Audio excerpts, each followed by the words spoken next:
আসসালামু আলাইকুম এভরিওয়ান। আজকে আমি আপনাদের সঙ্গে শেয়ার করব বাড়িতে কিভাবে হলুদ গুঁড়ো বানাবেন। খুব সহজ পদ্ধতি। তো চলুন জেনে নিই। এই যে ছাদে হলুদগুলো, শুকনো হলুদ রোদে দিয়েছি।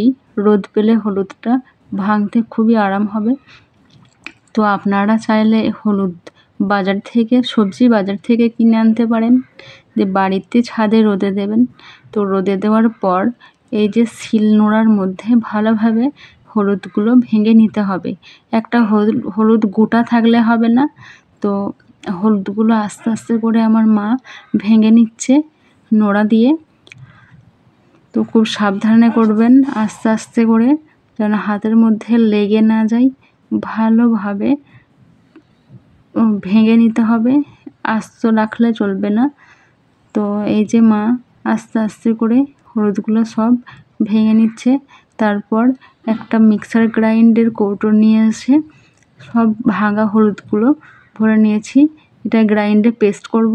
তো চলুন দেখে নিই। এই যে মিক্সার গ্রাইন্ডের মধ্যে রাখছি। এবার এটা এখানে পেস্ট করে নেব ভালোভাবে। একটু মিহিন করে করতে হবে। তো এই যে আমার পেস্ট করা অলমোস্ট হয়ে গেছে। এবার দেখাই আপনাদের সঙ্গে।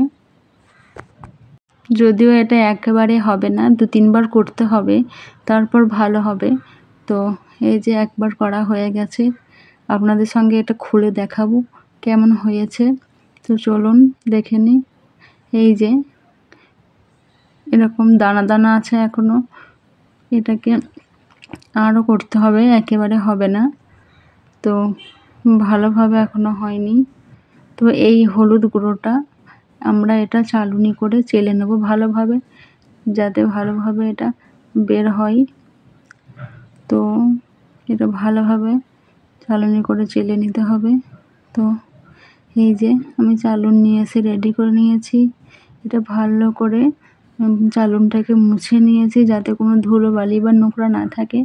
তো এই চালুনটাতে হলুদগুলো চেলে নেব, ঢেলে নিচ্ছি। এভাবে আপনারা বাড়িতে তৈরি করবেন। হলুদ গুঁড়ো বাড়িতে তৈরি করে খাওয়াটা একান্তই ভালো। এটি স্কিনের পক্ষেও ভালো, হেলদির পক্ষেও ভালো। তো আপনারা এভাবে চাইলে বাড়িতে বানাতে পারেন। খুবই সহজ বানানো, কোনো কষ্ট নেই, খুবই সহজভাবে বাড়িতে বানাতে পারবেন। তো এই যে চেলে নিয়েছি, যেগুলো বেরিয়ে আছে চালুনের মধ্যে, এটা রেডি হলুদ গুঁড়ো হয়ে গেছে। তো যেগুলো চালুনিতে আছে ওগুলো আবার মিক্সার গ্রাইন্ডার দিয়ে আবার এগুলাকে পেস্ট করব। তো আবার পেস্ট করার পর আবার চালুনি করে চেলে নেব। তো এভাবেই রেডি হয়ে যাবে হলুদ গুঁড়ো। এভাবেই রেডি হয়ে যাবে। এটা আপনারা খুব সহজেই তরকারিতে ইউজ করতে পারবেন, কিন্তু স্কিনের ক্ষেত্রেও এটা ইউজ করতে পারেন। কোনো কেমিক্যাল নেই বাজারে হলুদের থেকে, এটা অনেক গুণের ভালো। তো ভিডিওটা কেমন লাগলো অবশ্যই জানাবেন, আর ভিডিওটি শেয়ার করবেন, সাবস্ক্রাইব করবেন, পাশে থাকবেন, লাইক করবেন। Please subscribe my channel please.